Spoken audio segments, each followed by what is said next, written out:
Muy buenas tardes a todos nuevamente. En esta semana entramos a nuestro curso de Fundamentos de Programación, a la unidad 3, Conceptos Básicos de Programación Orientada a Objetos. Realmente hemos venido programando de una forma lineal. Muchas de las veces teníamos un problema sencillo, por ejemplo, vamos a retomar el problema de los datos de un estudiante. Los datos de un estudiante tienen nombres, apellidos, tenía un número de documento, un tipo de documento, un correo electrónico y un celular. Vamos a manejar esos datos de una forma muy sencilla. Antes, a nivel de PSI o algo, simplemente pedíamos un dato por lado, uno a la vez. Pero con el paradigma orientado a objetos, la idea es que nosotros tratemos a eso como un objeto. El objeto, en este caso, es esa unidad abstracta de estudiante o persona. Dependiendo del contexto que nosotros necesitemos, vamos a pedir unos datos o otros datos no. Y a ellos les vamos a llamar atributos y las funciones que haga esa clase o ese objeto en el mundo real se van a transmitir hacia nosotros como el tema de métodos. Iniciemos con este concepto. Entonces, todo cliente o todo mundo, todo negocio tiene un problema, ¿listos? Este cliente dice, necesitamos hacer un aplicativo, en este caso, que nos solicite los datos básicos de un estudiante o una persona, o puede ser un centro médico, dependiendo. Entonces, este cliente tiene un problema. ¿Qué pasa? El cliente contrata a un programador, que somos nosotros. Este programador va a seguir un proceso del ciclo de vida del software. ¿Para qué? Para encontrar una solución la cual pueda usar el cliente final. Entonces, siempre vamos a partir de un problema. En este caso, nuestro problema de caso de estudio para este escenario es los datos básicos de un estudiante. Y el programador va a seguir ese proceso a través de unas herramientas que le van a colaborar para producir una solución final al usuario. Entonces, partamos que siempre el negocio tiene un problema, una necesidad informática que puede ser solucionada o no a través de sistemas de cómputo. Este proceso que sigue el programador, entonces tiene que haber un análisis. Entonces, el ciclo de vida del software, aquí lo vamos a estar como resumiendo, más adelante en análisis y diseño vamos a entrar a profundizar en él, pero siempre lo primero que ustedes deben entender es el problema. ¿Qué están programando? ¿Qué es lo que desean programar para poderlo hacer? ¿Sí? Si nosotros no entendemos el problema, no lo vamos a poder sistematizar, programar. Entonces, para eso está una fase de análisis. En este análisis va a encontrar una serie de requerimientos funcionales o no funcionales. Los requerimientos funcionales son las funciones, las cosas que hace el sistema.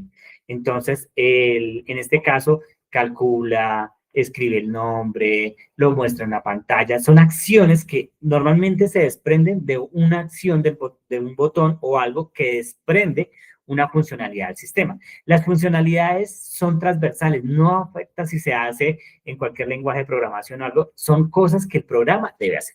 Las no funcionales son aquellas cosas que no afectan a las funcionales. Por ejemplo, los colores del aplicativo. Entonces, en este caso, si el color del aplicativo es negro, azul o rojo, no interfiere en la función. No va a ser de imprimir en consola, no la va a afectar, o de calcular el área de un triángulo, no va a ser afectado si el color de la interfaz o la base de datos o el lenguaje de programación. Entonces, no, los no funcionales son aquellas cosas que no afectan a los funcionales. Normalmente los requerimientos se expresan en un lenguaje natural, así como lo estamos hablando. Entonces, normalmente se escriben, se detallan, por eso ustedes van a hacer un documento de análisis y diseño donde ustedes van a interactuar en un lenguaje natural. Recuerden que el cliente es una persona no técnica, por tal motivo no le podemos hablar en forma técnica. Es que la base de datos se va a conectar al servidor de AWS, el cliente les va a decir, ¿y eso qué es? No, ustedes tienen que decir, vamos a guardar los datos, eso va a estar guardado en un sistema que está especializado para guardar la información a través del tiempo. Es unas tecnologías que pues en su momento ustedes llegarán a conocer, hay que hacer una determinada inversión, hay que hablar en ese lenguaje natural que el cliente, recuerden, el cliente nunca sabe lo que quiere. Ustedes tienen que cifrar y decirle, esto es lo que quiere. El cliente dice, yo necesito un sistema contable que haga tal y tal y tal, tal cosa. Cuando resulta que él simplemente quería controlar su inventario y lo había podido hacer a través de una herramienta muy sencilla. Y uno, oh, el cliente siempre hay que orientar. Para eso son los requerimientos funcionales y hay que aterrizarlos de una manera muy sencilla. En este proceso vamos a encontrar unas entidades, unas clases, algo que nosotros por el paradigma orientado a objetos vamos a agrupar y a abstraer. Con eso nos van a reflejar el negocio. El negocio es aquello que entendemos nosotros. Entonces, en este caso, si estamos programando para una veterinaria, los datos del paciente van a ser los datos de la mascota, nombre, raza, peso, género y demás. Pero si estamos hablando, por ejemplo, eso es para una veterinaria, pero si estamos hablando para un centro médico, los datos del paciente ya van a ser, el número de cédula del paciente, el nombre, apellidos, primer nombre, peso, estatura. Démonos cuenta que el negocio hace que los atributos o las entidades tomen ciertas características y ciertas funciones según el contexto donde nosotros esto. Y estamos hablando de un objeto o una clase que se llama paciente, pero si lo aplicamos en una veterinaria o lo aplicamos en un centro médico, los atributos o características van a cambiar. Lo mismo si esa fuera un paciente para una EPS.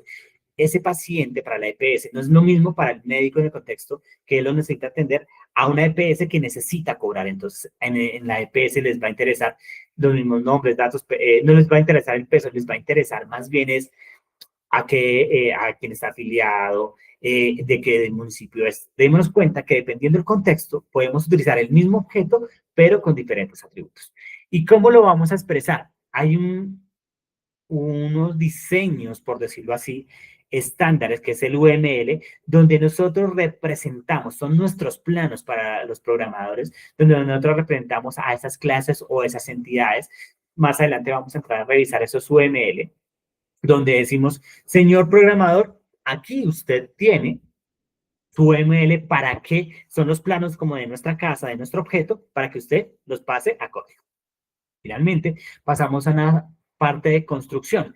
La construcción de ese proceso es coger ya el análisis, el diseño, que es decir, mire, nosotros necesitábamos hacer un aplicativo que hiciera X, Y, Z. Este es nuestro diseño, es como la casa, es decir, el cliente nos dice, mire, yo quiero una casa que tenga 2 baños, que tenga una sala comedor, que tenga tal, que tenga tantas habitaciones, y el arquitecto, que en este caso sería nuestro ingeniero senior o el arquitecto de software, coge y dice, mire, su casa se va a ver de esta manera, va a tener estas características, va a tener estos atributos, va a tener estas funcionalidades, y finalmente, quien lo construye somos nosotros, los programadores, los junior o los senior, donde construimos según esos diseños a través de un código fuente que se escribe en un lenguaje de programación. Para este caso, en un lenguaje de programación orientado a objetos, Python, Java, Scala, lo que nosotros necesitemos. Ese es el paradigma orientado a objetos, aunque ahorita hay muchos otros paradigmas, pero el que vamos a aprender es el orientado a objetos.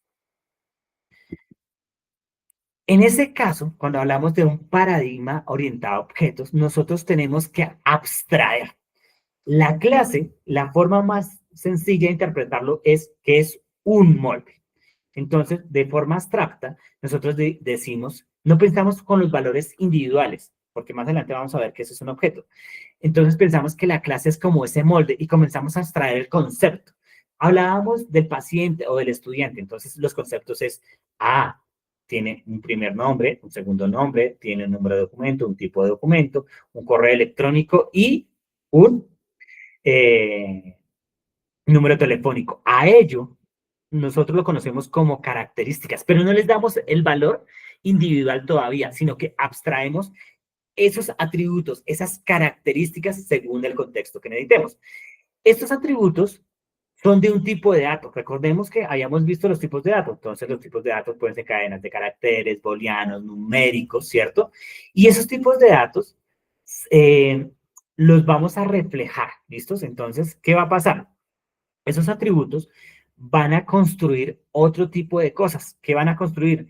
Los podemos utilizar para declarar variables, para hacer nuestros cálculos, para imprimir en consola, para mostrar, para capturar. Y normalmente en esta clase comenzamos a tener unos comportamientos, unas funciones. Esas funciones realmente terminan siendo los requerimientos funcionales.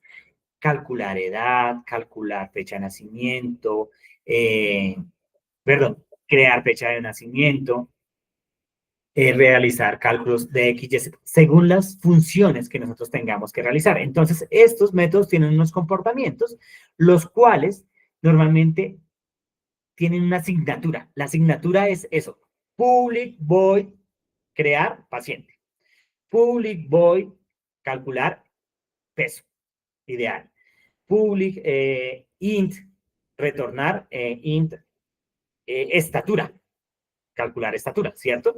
Entonces, es a eso que nosotros le llamamos una asignatura, la firma en la parte superior, que más adelante la vamos a entrar, donde simplemente estamos nombrando el método. ¿Cómo se llama? Ese tipo de método tiene un retorno, por eso ya mencionaba el void, a veces retornan un entero, a veces retornan algún tipo de dato. Los tipos de datos, recordemos, y ahorita vamos a comenzar a ver que pueden ser las mismas clases. En Java utilizamos el string, que es una clase, pero también es un dato nativo, o pueden ser datos nativos como el int, el double, el float, el char, ¿sí? Entonces, ese tipo de dato lo tenemos ahí, que es el tipo de retorno, lo que puede entregar un método. Por ejemplo, los get entregan algo. Si el atributo de este caso es la estatura, él siempre va a entregar un entero. Supongamos que está en centímetros, ¿sí? No tiene punto decimal ni nada. Entonces, siempre el tipo de retorno va a ser un entero. Pero si hacemos una suma, el tipo de retorno, lo que nos devuelve el método, después de los cálculos, va a ser un double, ¿cierto? Si es una división o una suma o lo que necesitemos. La asignatura, como les decía, es el nombre del método.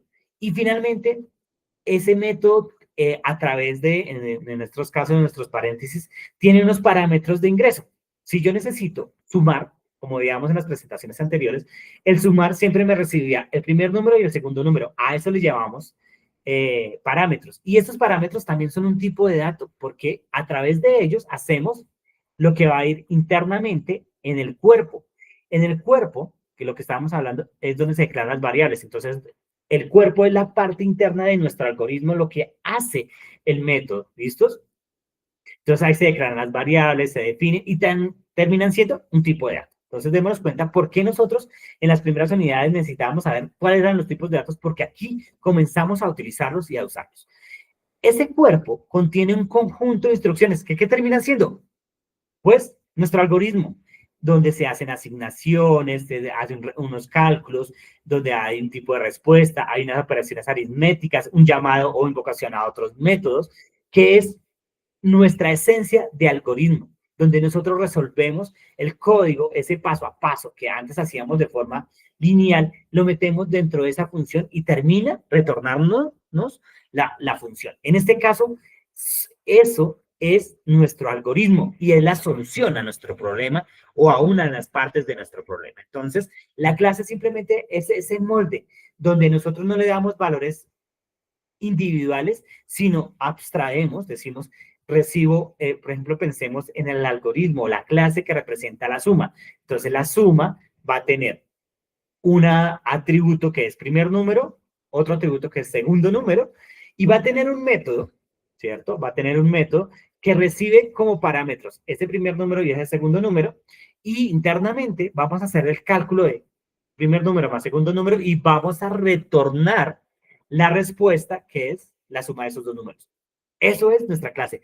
Pero démonos cuenta que nunca le dijimos que el primer número valía 5, el segundo valía 6. No. ¿Cuándo pasa eso? Cuando nosotros ya decimos, ok, a partir de nuestro molde, que es la clase, sacamos una copia y con la palabra new, decimos a nivel de código, el método suma es nombre de la variable igual a new suma, método constructor, y dice pin. Se le asigna un espacio en memoria y ese espacio en memoria le dice, bueno, ahora sí, yo necesito que por favor me diga cuánto vale el primer número y cuánto vale el segundo número a través de la consola, a través de la interfaz gráfica, y ahí es cuando decimos, el primer número vale 5, el segundo número vale 6. Y él dice, ahora sí, ¿qué hago con estos números? Yo le digo, invoco, o hacían los procesos, las funciones, invoco al método sumar, y él me dice, bueno, usted me acaba de invocar, a través de mis parámetros, usted me pide el primer número y el segundo número, ¿me lo regalan a su favor? Perdón. Entonces, al entregárselos, el método dice, ok, mis instrucciones según mi clase es hacer la suma, y este es su resultado. Ahí es cuando el objeto son instancias o objetos. Entonces, las clases son entidades o clases, y objetos e instancias son la copia de esa clase, pero con valores individuales. Para más detalle, nosotros vamos a tener a la clase persona. La clase persona, según las instrucciones del manual, tiene dedos, ojos, cabeza, cabello, tiene un género, ¿sí? Y ese es el molde. Entonces, si alguien dice, el molde para ser una persona, Diosito, mire, el molde para ser esa persona está allá. Cabeza, pies, nariz, dientes, tantos huesos, tantas células, ¿cierto? Y dicen, a partir de ese molde vamos a crear los objetos o las instancias. Y aquí es cuando nacemos nosotros. Entonces, Pedrito, Juanito, Sutanito, Fulanita, Mariana, esto, y todos son objetos. Y todos sabemos que a través de esa abstracción, cuando los vemos, esa es una persona, porque tiene una cabeza, camina en dos pies, tiene tantos dedos, y al verla sabemos que es una persona. Pero cada persona es un objeto con valores independientes. Unos son más altos, otros son más bajitos, otros tienen un color de cabello diferente, son hombres, mujeres y más, pero todos son personas, ¿listos? Esa es la forma como nosotros podemos llamar los objetos. Entonces, el objeto puede tener lo mismo. Dense en cuenta que los objetos, tenemos la clase. Entonces, las clases pueden tener muchos objetos. Los objetos son instancias de las clases, ¿cierto? Las clases definen, los métodos son definidos por una clase y son ejecutados por los objetos, ¿listos? En este caso, las clases representan un tipo de dato también, que lo que hablábamos, que los tipos de datos pueden ser datos nativos o pueden ser clases, y esta variable puede referenciar a un objeto, a un apuntador en memoria. Más adelante nos vamos a dar cuenta que si nosotros clonamos el objeto, tenemos que clonar la dirección de memoria y no crear un nuevo objeto, sino vamos a tener una duplicidad toda loca, pero eso más adelante cuando hagamos el ejercicio. Los objetos tienen un estado que consta de valores individuales para los atributos y que están caracterizados por mucho. Un objeto de la clase persona va a tener siempre estatura, nombre, apellidos y esto. Lo que nosotros hubiéramos definido en ese molde no va a tener ni más ni menos. Y ya sean datos obligatorios o no obligatorios, eso es otro cuento. Pero un objeto persona siempre va a tener lo que nosotros habremos dicho en el molde. Entonces, las clases es como un molde para hacer tortas y todas las tortas nos van a salir de la misma manera porque la torta es redonda, va a tener de 1 kilo, pero algunas nos van a pesar menos, otras nos van a pesar más, nos van a salir un poquito más esponjosas, bueno, cosas. Eso es lo que quiero que entiendan entre clases y objetos, y eso es lo que ustedes van a tener que discernir más adelante cuando tengan que programar. Bueno, finalmente, nosotros llegamos, ¿en qué lo vamos a hacer? En este caso lo vamos a hacer en Java. Java es un lenguaje de programación orientado a objetos, el cual nos dice, venga, yo tengo, ¿qué pasaba antes? Si antes nosotros programábamos en C, el tema era que en C teníamos un pequeño problema, que el sistema operativo nos definía de una forma diferente la interfaz gráfica, los apuntadores de memoria, las secuencias, un resto de cosas que nosotros teníamos que cada vez, no, es que el usuario tiene Linux, no, el usuario tiene Windows, nos tocaba irlo a programar.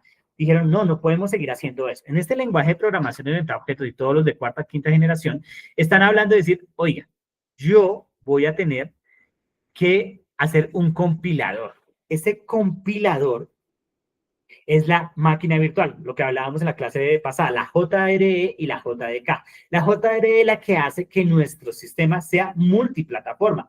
Programa una única vez el programador y funciona en diferentes sistemas operativos gracias a la JRE. Y la JDK es nuestro kit de herramientas como desarrolladores. Entonces, ya vamos diferenciando que la JRE, que la máquina virtual, que tiene un compilador que interpreta a ese bitcode al diferente sistema operativo y le dice, programe una sola vez, pero ejecute en múltiples sistemas operativos. Ese lenguaje contiene una sintaxis. Todo lenguaje de programación, usted puede programar en Python, en C, en C# y demás, pero lo único que cambia es la sintaxis. El ciclo for sigue siendo un ciclo que sirve para repetir. Los condicionales para tomar decisiones. Las variables lógicas, todo mucho. Lo único que cambia es cómo lo escribo. Entonces, en Java tenemos unas palabras reservadas que aparecen en Eclipse en rojo. Public, class, private, void. Tranquilos, el IDE les va a permitir decir, esta es una palabra reservada, entonces no la puedo utilizar. Tenga presente que son como 52, pero el IDE le va a ayudar.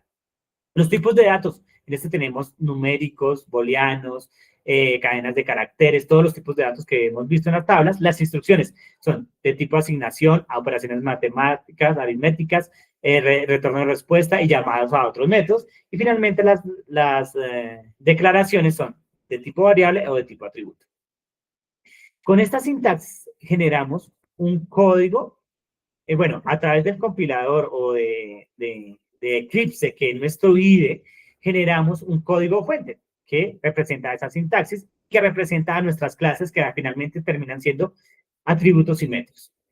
Este compilador genera un código ejecutable, ¿listos? Entonces ese código ejecutable es el Bcode que nosotros terminamos transfiriendo, programamos en Java, el compilador, la máquina virtual, lo convierte en Bcode y el Bcode lo ejecuta nuestra máquina virtual para que finalmente sea ejecutado en nuestro sistema operativo.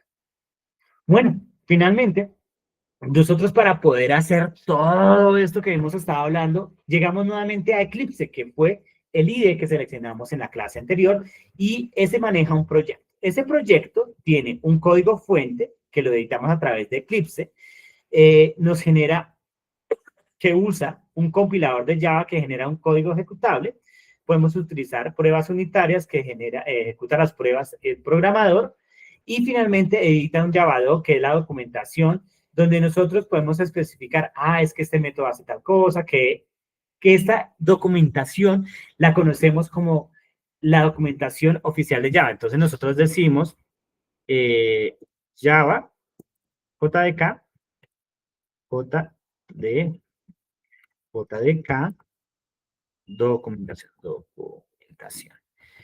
documentation. Que este es el API. Esto es lo que nos dice que tenemos nosotros en nuestra página para saber. Entonces aquí nos está diciendo, mire, la JDK tiene esta cantidad de acciones y demás. Aquí, el centro de ayuda. Aquí tenemos, mire, todas las librerías, todo lo que nosotros necesitamos decir, oiga, mire, tenemos el XML, tenemos el string, qué métodos tiene. Aquí es donde nosotros debemos decir, oye, ya está hecho, venga y consultamos acá porque ya puede haber algo que ya está hecho. Por eso es que nosotros cuando utilizamos la consola, la parte gráfica, tenemos que importar. Estos son los paquetes y esto es lo que nos va a decir qué es lo que tiene. Entonces, por ejemplo, vamos a tomar el string. Entonces el string, la clase string nos está diciendo aquí qué tenemos. Entonces aquí nos está diciendo los métodos, las acciones, los métodos para que funcionan. Esta es la documentación que están hablando en este escenario. Entonces para que consultemos nuestro Javadoc de la JDK. Entonces finalmente este editor de modelos también nos podemos expresar en un UML que nos genera el código. Este es el gran mundo de programación orientada a objetos. Estos son los principios básicos, cómo los vamos a utilizar, y espero que les haya servido para entrar a este mundo. Les recomiendo, colegas, porfa, mire, aquí tenemos unas presentaciones, tenemos unos videos donde voy explicando paso a paso, complementen, léanlos, véanlos, porque eso les va a permitir, cuando lleguemos a la clase, a entender muchas cosas. Si no siendo más, muchas gracias, feliz día, y que me le rinda con esas lecturas y videos.